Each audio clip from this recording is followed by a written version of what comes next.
Last వీడియోలో top 10 టెంపుల్స్లో 4 temples చూసాం కదా. ఈ వీడియోలో టాప్ 5 టెంపుల్స్ చూద్దాం. ఐహోలు పట్టడక్కల్ దేవాలయాల గురించి చాలా మందికి తెలుసు. ఐహోలు పట్టడక్కల్ బాదామి చాళుక్యులు రాజధానులు. రాతితో నిర్మించిన ఆలయాలు ఎంతో ప్రసిద్ధి చెందాయి. దక్షిణ భారతదేశంలోని ఈ రెండు దేవాలయాలు క్రీస్తు శకం 5వ శతాబ్దానికి చెందినవి. వీటి రూపకల్పన భారతదేశపు ప్రాచీన నిర్మాణాన్ని వివరిస్తోంది.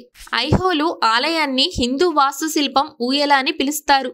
ఐహోల్లోని ప్రసిద్ధ దేవాలయాల్లో దుర్గా ఆలయం, సంగమేశ్వర ఆలయం, మల్లికార్జున ఆలయం, గంగనాథ్ ఆలయం, జైన దేవాలయం మరియు లట్కన్ ఆలయాలు ప్రసిద్ధి చెందాయి. ఐరావతేశ్వర ఆలయం తమిళనాడు రాష్ట్రంలోని తంజావూరు జిల్లాలో దారాసురం అనే పట్టణంలో ద్రవిడ నిర్మాణ శైలిలో ఐరావతేశ్వర ఆలయం ఉంటుంది. ఈ ఆలయంలోని మెట్లు సంగీతాన్ని వినిపించడం విశేషం. పరమశివుడు పూజలు అందుకునే ఈ దేవాలయాన్ని 12వ శతాబ్దంలో 2వ రాజరాజ చోళుడు నిర్మించాడు. ప్రపంచ వారసత్వ స్మారకంగా యునెస్కో ఈ ఆలయాన్ని గుర్తించింది. ఈ దేవాలయ ప్రవేశానికి రాళ్లతో చేసిన మెట్లు ఉన్నాయి. వీటిపై తడితే 7 రకాల శబ్దాలు వినిపిస్తాయి. మెట్లలోని వివిధ పాయింట్ల వద్ద ఈ 7 స్వరాలను వినవచ్చు. శ్రీ బృహదీశ్వరాలయం తంజావూరు తమిళనాడు. తంజావూరులో ఉన్న మరో ప్రసిద్ధ దేవాలయం శ్రీ బహదీశ్వరాలయం. తమిళనాడు రాష్ట్రంలోని తంజావూరులో అత్యద్భుతమైన శిల్పకళతో అలరారే ఆలయం బృహదీశ్వర ఆలయం. ఈ ఆలయంలో చాలా భాగం గ్రానైట్ రాయితో తీర్చిదిద్దారు. అయితే దీనికి 60 కిలోమీటర్ల పరిధి మేర ఎక్కడా కూడా గ్రానైట్ నిక్షేపాలు లేకపోవడం విశేషం.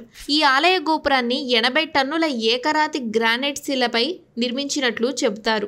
ఒకవేళ సుదూర ప్రాంతాల్లో గ్రానైట్ నిల్వలు ఉన్నా ఏకశిలా రాతిని తరలించడం మాత్రం అసాధ్యం.